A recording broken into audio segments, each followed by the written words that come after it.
os falsos. Primeira epístola de São João, capítulo 4, versículo diz assim: Amados, não creiais a todo espírito, mas provai se os espíritos são de Deus, porque já muitos falsos profetas têm se levantado no mundo. Eu quero dizer que isso aconteceu na era cristã.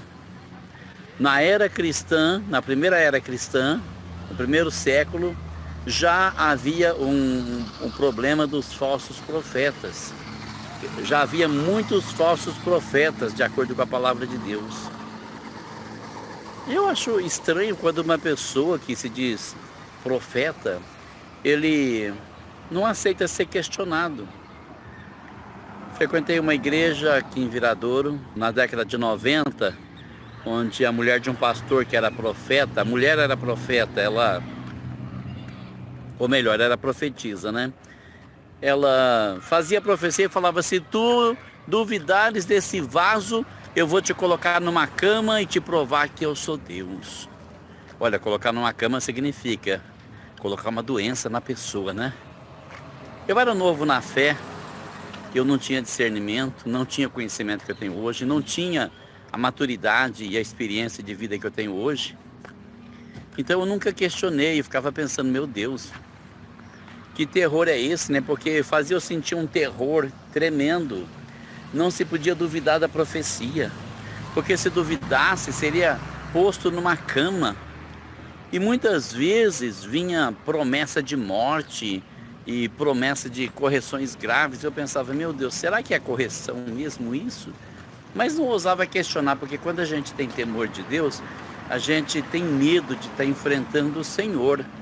A gente fica com medo do que vai acontecer.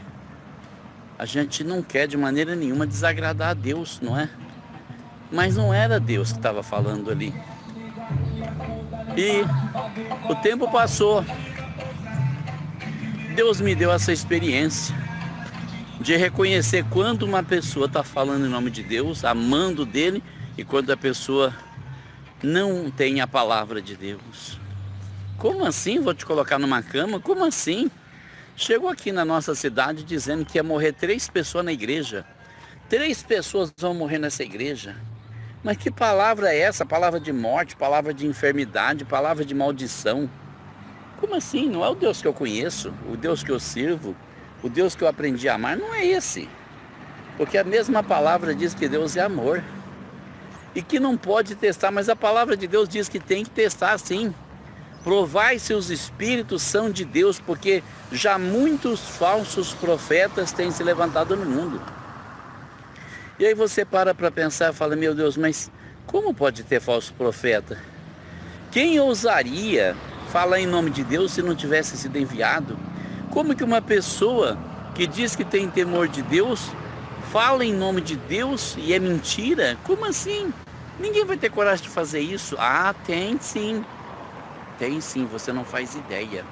Como as pessoas muitas vezes desafiam a Deus. Como as pessoas buscam a glória de Deus para si mesmo. Como essas pessoas querem estar no lugar de Deus. Querem o poder, querem o controle. Querem estar por cima de tudo. Querem ser adoradas e temidas mais do que o próprio Deus. Porque Deus não quer ser temido. Ele quer ser amado. O que ele espera é amor e não temor. É por isso que a mesma palavra diz que aquele que crê lança fora o temor. O que ama a Deus, o que confia em Deus, ele não tem temor, ele tem amor. Ele não serve a Deus porque tem medo do castigo, ele serve a Deus porque o ama, porque quer agradar a Deus, porque tem um lar esperando ele nos céus e ele quer se esforçar ao máximo para ser como um filho desse lar, um filho dos céus. Mas quando a pessoa traz uma palavra que não é de Deus, acontece como aconteceu com o meu filho George. Recebeu uma palavra que não era de Deus e ele se endureceu, o coração dele endureceu, a vida dele deu errado e ele seguiu fazendo muita coisa errada na vida e a vida dele não pôde ser mudada. Mas um dia aconteceu uma coisa diferente. A palavra de Deus veio ao encontro dele. Estávamos num culto lá em Morro Agudo, na igreja do pastor Lorival. Pastor Lorival, homem de Deus, grande homem de Deus, como poucos que existem hoje, eu posso testificar. Convivi muito tempo com ele, um homem que tira da própria boca para servir o necessitado. Um homem que se preocupa em ganhar almas para o reino de Deus. Um homem que se preocupa em dar assistência às suas ovelhas. Mas, como poucos, né? Estava promovendo uma festa, como faz todo ano no mês de outubro, uma festividade do Círculo de Oração. E lá vai o pastor João, esqueço o sobrenome dele, mora em Cravinhos, resgatado pelo amor de Deus. Ele vai pregar, esse pastor João. Eu não conhecia, eu só sabia que tinha festividade, nós queríamos ir para lá e nós fomos.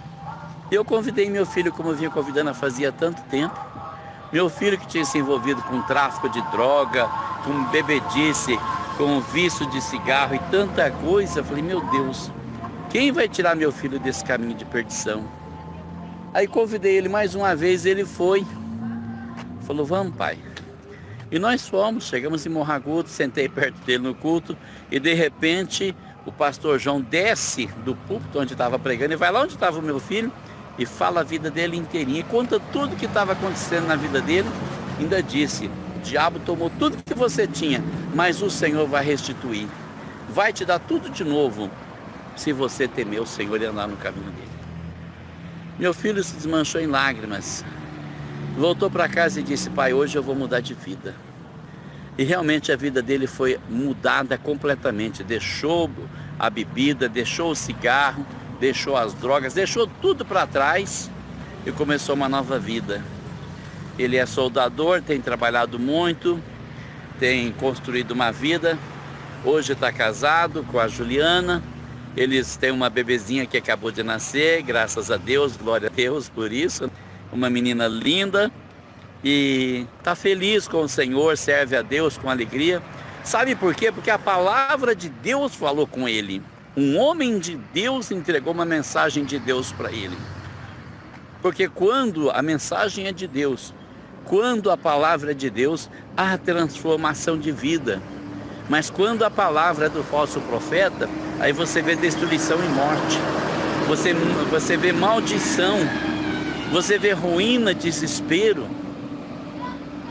Mas é diferente quando uma pessoa está portando a palavra de Deus, a libertação, a vida, a transformação.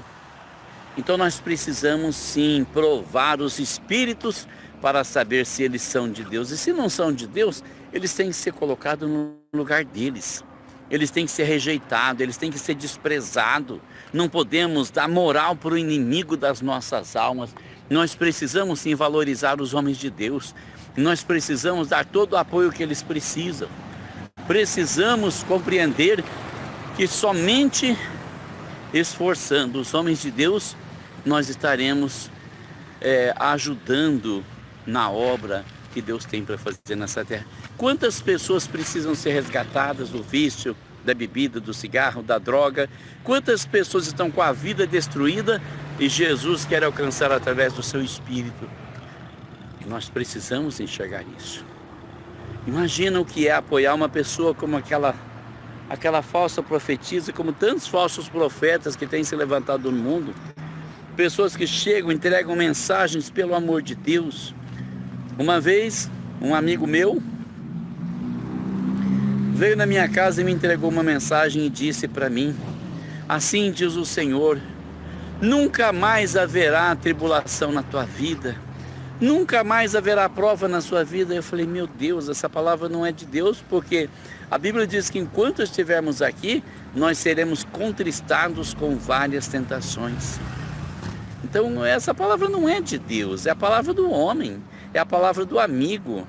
Nós não precisamos da palavra do amigo, não precisamos da palavra do homem, nós precisamos da palavra de Deus. É ela que transforma vidas.